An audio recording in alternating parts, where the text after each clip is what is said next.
Hey everyone, today's video is about when you get food poisoning.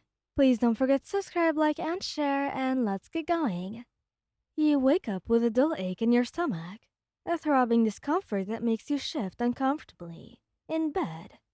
The morning light filters through the curtains, casting a warm glow over the room.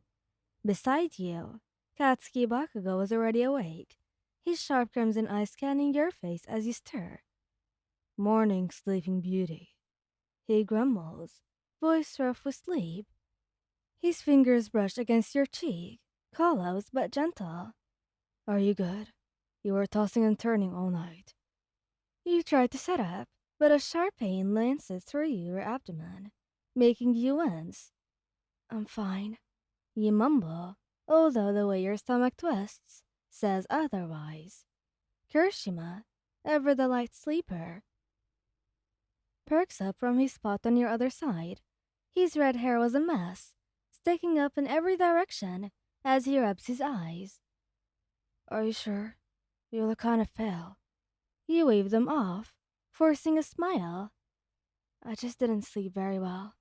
I'll be fine once I eat something. Bakugo narrows his eyes, but he doesn't push, yet. Breakfast was a quiet affair, but with every bite, the pain in your stomach worsens. You push your food around. Appetite non-existent. Kirishima notices first. Babe, you barely touched your food, he says, worry creeping into his voice. You love Katsuki spicy omelets.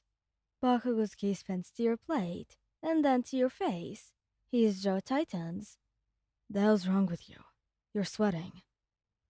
You hadn't even realized. A cold sheen coats your skin, your fingers trembling slightly as you set your fork down. I don't feel so good. The moment the words leave your lips, Bakugo goes out of his seat, hand pressing against your forehead. Wyan, you're burning up. He hisses. Kirishima's already on his feet, rounding the table to crouch beside you. Where does it hurt, Wyan? Your stomach cramps violently, and you double over with a gasp. My stomach. It's really, really bad. Bakugo swears under his breath, hands hovering, like he wants to touch you, but doesn't know how to help. Did you eat something freaking rotten? I don't know. You whimper, clutching your metal. Kirishima's usually cheerful face was etched with panic. We've got to get you to a hospital. No, I just need... Another wave of pain cuts you off, and you curl in on yourself. That's all it takes for Bakugo to snap into action. He scoops you up like you know nothing. He's grip firm, but careful. We're going, now. Kirishima's already grabbing his keys, throwing on the nearest jacket. I'll drive.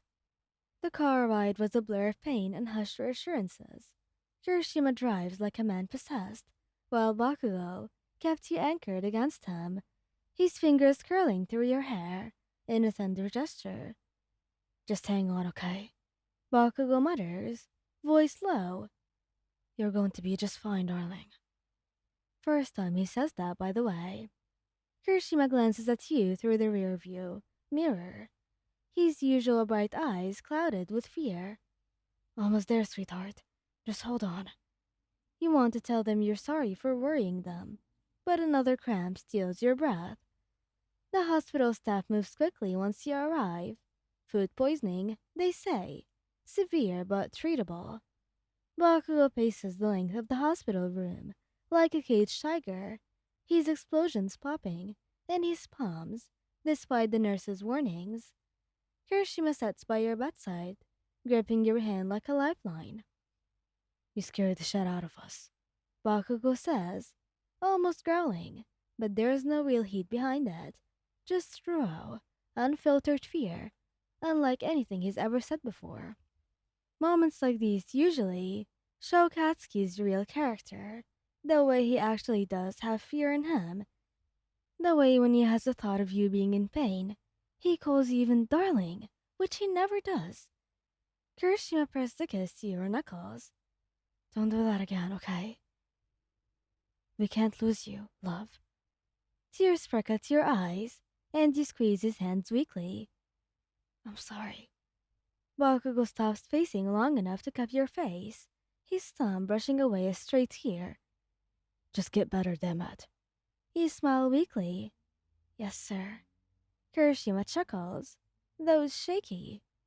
Even sick, you're still a little shit. Bakugo huffs, but his smile twitches.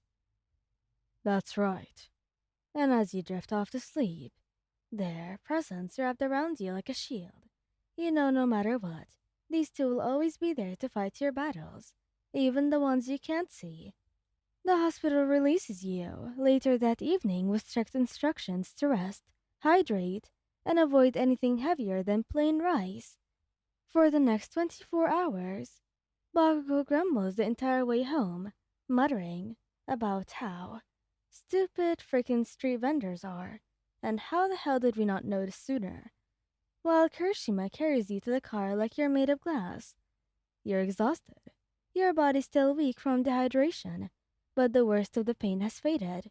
Still, the moment you're back in your shared apartment, Bakugo herds you straight to bed like a particularly aggressive sheepdog.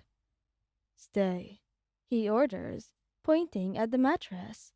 You raise an eyebrow. Are you talking to me or a dog? Kirishima snorts, already fluffing the pillows behind you. With the way you're acting, it's actually hard to tell. Bakugo shoots him a glare, but doesn't argue, stomping off to the kitchen instead. Kirishima sits beside you, his warm hand resting on your forehead. Fever's gone down, he murmurs, relieved. You really had us scared, you know. You lean into his touch. I didn't mean to. He smiles softly. Never do. A loud clatters come from the kitchen, followed by Bakugo's irritated voice. The hell do you mean we don't have any damn ginger? Kirishima sighed. He's stress cooking. You wince. Should we stop him before he burns down the apartment? Kirishima chuckles. Nah, let him be. That is how he copes. And, less than 20 minutes later, Bakugo was back with some miso soup and plain rice with a cup of tea. His skull was firmly in place. His hands were gentle as he sets it into your lap. Eat. Slowly. You take a careful sip. It's good. Damn right it is.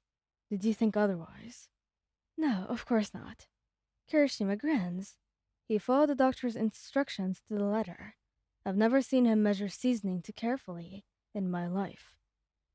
Bakugo's eye twitches. Shut the hell up, shitty hair. You laugh, then immediately regret it when your stomach protests. Too much? Kirishima asks.